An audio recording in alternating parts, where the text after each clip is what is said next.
In 1946, a military transport carried 10 breeding pairs of beavers from the cold lakes of Manitoba, Canada, down to the southernmost tip of South America. The crates were opened on the shore of Lake Fagnano in a province called Tierra del Fuego, the end of the world, the Spanish called it, and 20 animals stepped out onto land that had never in its history held a single beaver. The soldiers who released them weren't conservationists. They were acting on government orders, chasing a dream of a fur empire at the bottom of the planet, hoping the cold, wet, forested terrain that looked so much like Canada would behave like Canada too. By every reasonable expectation, this should have been a footnote. A government newsreel from the period, a series called Sucesos Argentinos, actually aired a segment fretting over how fragile the whole plan was. Beavers, the announcer explained, mate for life, and if even one of these 20 died, its partner might never breed again. 20 animals, a brutal subantarctic climate, and an anxious newsreel host worried that a single death could end the entire experiment before it began. That is not what happened. I'm Graham Whitmore, and this is the story of how a fur trade fantasy at the edge of the world turned into what scientists now call the single largest landscape transformation this part of the planet has seen in 10,000 years, how two entire countries eventually joined forces in a war to undo it, and what a brand new study, published within the last year, says about whether that war can actually be won. To understand how badly this went, you first have to understand why it should have gone nowhere at all. The fur trade Argentina was chasing never materialized. For the first 3 decades, hunting the animals was actually banned outright, specifically so the founding population could establish itself, and establish itself it did. By the time anyone considered lifting that ban, changing fashion trends had already gutted the global fur market, and pelt prices collapsed to the point where almost nobody wanted to bother. A beaver hunter quoted in the Argentine newspaper La Nación put it bluntly back in 1998. "They are very beautiful, but very destructive animals, and the only way to control them is to hunt them. But since their pelts are barely worth $20, no one is very motivated. On top of that, much of Tierra del Fuego's terrain is so rugged and difficult to access that even motivated hunters struggled to reach the colonies at all. Normally, that combination, no commercial incentive, brutal terrain, is exactly where an invasive species story quietly ends. A failed experiment, a handful of stragglers, a slow fade into local irrelevance. But Tierra del Fuego had one detail nobody had weighed properly before those crates were opened. In North America, beavers exist inside a predator guild. Wolves, bears, mountain lions, all of them keeping populations in check. South America's southern cone has none of that. No predator on the island had any evolutionary interest in a 50-pound rodent with the engineering instincts of a civil contractor. With nothing hunting them, nobody trapping them, and 3 decades of legal protection behind them, the 20 beavers of Lake Fagnano did the one thing nobody in 1946 seems to have planned for. They thrived. By the 1960s, their descendants had crossed into the Chilean half of Tierra del Fuego. They don't recognize borders, the Chilean national coordinator of the country's beaver project would later joke. In fact, they eat the border fence.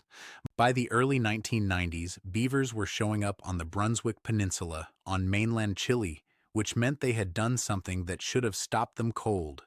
They had swum the open, unpredictable currents of the Strait of Magellan. A landlocked rodent from the lakes of Manitoba had crossed a strait separating an island from a continent on its own with nobody's help, and nobody had told it that wasn't supposed to be possible. By the time anyone had a clear count, researchers were estimating the population somewhere between 70,000 and 110,000 animals, from 20. Here's the thing about a beaver that you already half know if you've ever watched one work, and it's worth walking through again here, because what happens next only makes sense once you understand exactly how this animal builds. Nobody teaches a beaver to construct a dam. There's no learning curve, no trial and error passed down from a parent. The behavior is wired so deep into the animal that a beaver raised in total isolation, with no example to follow, will still try to dam the sound of running water the first time it hears one. Cut, drag, wedge, pack, repeat. Branches felled and hauled to a narrow point in the current, jammed in place, packed with mud and stone and torn vegetation until the structure holds, then adjusted night after night for as long as the animal lives there. This is the exact same instinct, the exact same physical choreography that turned a forgotten Scottish loch into a thriving wetland in a single season. It's a genuinely remarkable piece of biological engineering, and in Tierra del Fuego, it is exactly what is killing the forest. Here's why. North American trees, willow, cottonwood, alder, American beech, evolved across millions of years alongside beavers. When a beaver gnaws through one, the tree resprouts. It produces defensive chemicals. It tolerates the flooding a dam creates. The relationship is old enough that the trees built countermeasures into their own biology. South American trees never had that chance. A beaver has only existed on this continent for 80 years, an evolutionary blink, nowhere close to long enough for any defense to develop. So when a beaver fells a southern beech or floods a stand of native forest, the tree doesn't resprout, it doesn't adapt, it simply dies and it stays dead. A Chilean Forest Service officer named Miguel Gallardo spent a decade patrolling the country's wilderness before he was sent to Puerto Williams, a small, wind-beaten town near Chile's southernmost tip, in 2010. Exploring his new territory for the first time, he walked into what had once been lush Lenga beech forest and found fallen trunks, naked branches, gnarled white stumps. Everything was white because it was dead, he said. It looked like a ghost forest. That phrase has stuck in the scientific literature ever since because it's the most honest description anyone has come up with. The same animal, the same instinct, the same dam. And on this continent, it doesn't build an ecosystem. It builds a graveyard. And the scale of that graveyard, once researchers actually started measuring it properly, turned out to be almost impossible to overstate. Beavers have now colonized more than 27,000 square miles of Patagonian territory. They've destroyed close to 31,000 hectares of forest, peatland, and grassland, an area roughly twice the size of the city of Buenos Aires. In 2020, a team of researchers used satellite and aerial imagery to map every visible dam across the entire archipelago, cross-referencing them against vegetation, climate, and terrain data. They counted 206,203 of them, just over 100,000 on the Argentine side, just over 105,000 on the Chilean side. On the Chilean half alone, more than 90% of rivers and streams have been measurably altered by beaver activity. Christopher Anderson, an ecologist at the Universidad de Magallanes, who has studied this invasion for decades, has called it the largest landscape-level alteration this region has seen in roughly 10,000 years, since the end of the last ice age. A University of Chile study put the total economic damage at around $73 million already, and warned that if nothing changes, the country could lose another $260 million over the next 20 years. Beavers cost Argentina alone an estimated $66 million a year, mostly in flooded roads and wrecked culverts. Beavers treat any narrow road culvert as a free dam, and the resulting floods have cost millions to repair in a single year alone in some regions. In 2017, in the city of Ushuaia, beavers chewed straight through buried fiber optic cable and knocked out internet and cell service for the entire city. Ario Curto, who directs fauna and biodiversity for Tierra del Fuego's Environment Ministry, lives in that city and has had to deal with the fallout personally. And because nothing in ecology happens in isolation, the beaver ponds themselves became a foothold for two more invasive species. Researchers studying nearby Navarino Island found that the stillwater beaver dams attracts muskrats, another species with no business being there, and the muskrats are in turn hunted by mink, a predator that doesn't stop at muskrats but turns on native geese, ducks, and small rodents that never evolved any defense against it either. Scientists have a name for this pattern, an invasive meltdown, where one introduced species quietly opens the door for the next, each collapse compounding the one before it, until the original invader is no longer the only problem, just the one that started the chain. Now, I want to be careful here, Because if I left it at that, you'd walk away thinking this is a simple story of villain versus victim, and the science itself doesn't actually support that. Some of the same researchers studying the damage have also documented something genuinely complicating. In the meadows where beaver ponds eventually drain and dry out, acoustic monitoring studies have recorded higher bird activity and greater avian diversity than in the surrounding intact forest. The wetlands the beavers create, however unnatural, do provide habitat for some species that would otherwise have nowhere to go in this landscape. It doesn't undo the damage to the forest, but it's the kind of detail that keeps honest researchers from describing this as a simple, tidy catastrophe with no nuance at all. And that complexity runs straight into the human side of the story too, because not everyone in Tierra del Fuego wants these animals gone. On a property outside Punta Arenas, a guide who goes by El Gaucho negotiated directly with the Chilean government to spare the beaver colonies on his own land, because he runs beaver watching tours for tourists and the animals are, in his words, the whole business. Miguel Gallardo, the same officer who once described walking into a ghost forest, eventually quit the Forest Service entirely in 2015 and opened a company called Navarino Beaver, which takes visitors trekking through those same skeletal landscapes to hunt beavers and eat them, served pan-fried over an open flame on a round metal disc. He tells a story about a customer who introduced himself as a vegetarian veterinarian, someone who said he abhorred the idea of killing any animal. By the end of the day, trekking together through the dead forest, the man had eagerly helped Gallardo shoot 5 beavers. He finally understood, Gallardo said, "It isn't about wanting to kill an animal. It's about saving the ecosystem. The beaver isn't to blame for any of this. Cutting down trees is simply what it was built to do.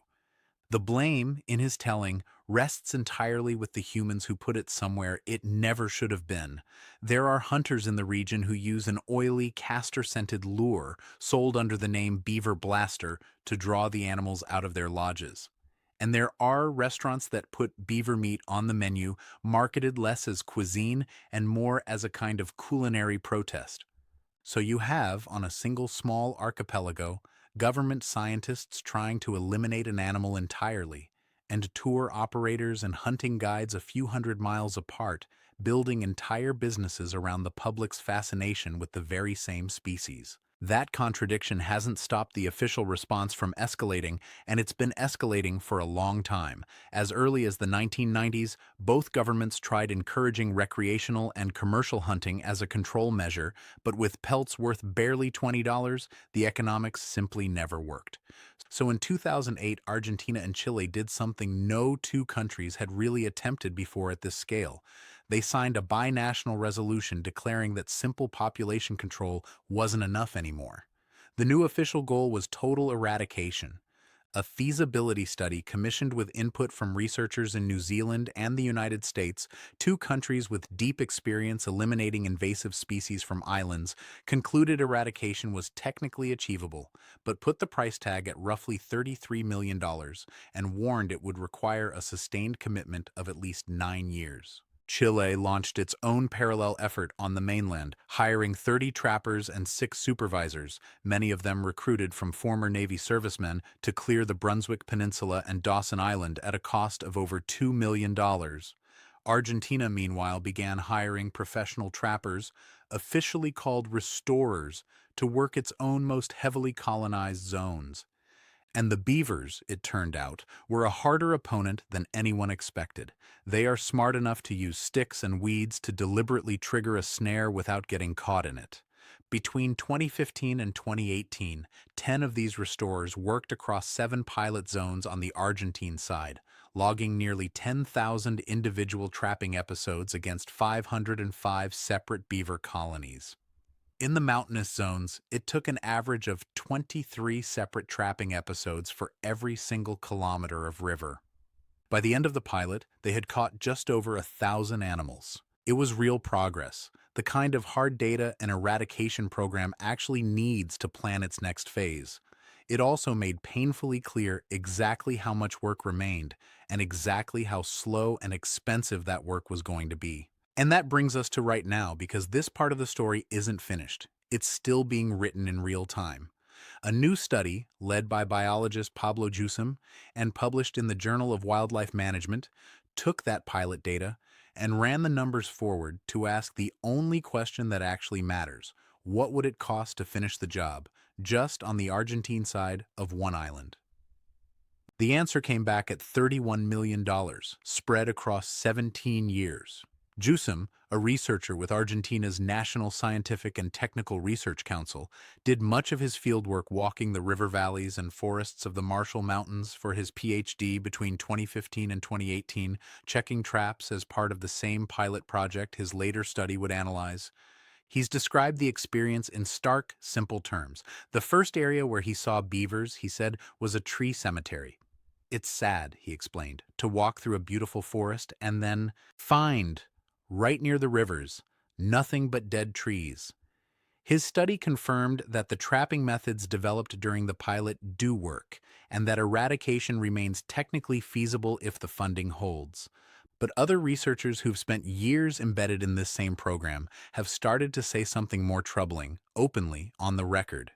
As funding for this decades-long effort runs low, and as the difficulty of reaching some of the most remote and rugged colonies becomes clearer, they no longer believe eradication is actually achievable.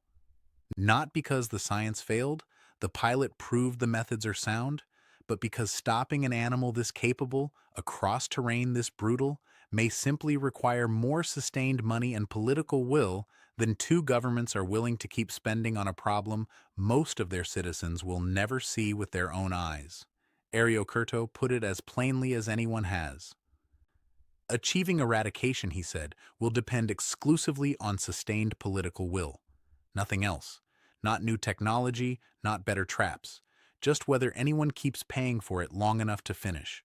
So go back for a second to that newsreel from 1946. The one fretting that if a single beaver died, its mate might never breed again, that the whole fragile experiment could collapse on nothing more than bad luck. 80 years later, that same species has swum a strait, colonized two countries, defeated snares, survived a decade of professional trapping, spawned an entire tourism industry built around it, and turned a binational eradication treaty into one of the most expensive and uncertain wildlife campaigns on the continent. The danger was never that these animals would fail. Nobody who opened those crates in 1946 understood what they were actually releasing. Step back and look at the whole shape of it. This is the same animal, doing the exact same thing, that we've watched turn a forgotten Scottish river back into a living wetland. The identical instinct, the identical engineering, cut, drag, wedge, pack, repeat. In one place, it's called a keystone species, a hero of rewilding, a model for how nature heals itself once we step back. In another, it's called an ecological catastrophe that two governments can't afford to finish fighting, even after 80 years and tens of millions of dollars. The beaver never changed. It never carries intention into a landscape, never asks whether the forest around it evolved alongside its instincts or not. We're the ones who decide where an animal like this gets pointed, and Tierra del Fuego is what happens when that decision gets made, without understanding what you're actually setting in motion. Sometimes nature doesn't need our permission to come back, and sometimes it doesn't need our permission to never leave. If this changed the way you think about what a keystone species really means, let me know in the comments, and subscribe, because there are more of these stories than you'd ever guess, and I've got plenty more to tell you. I'm Graham Whitmore, and I'll see you in the next video.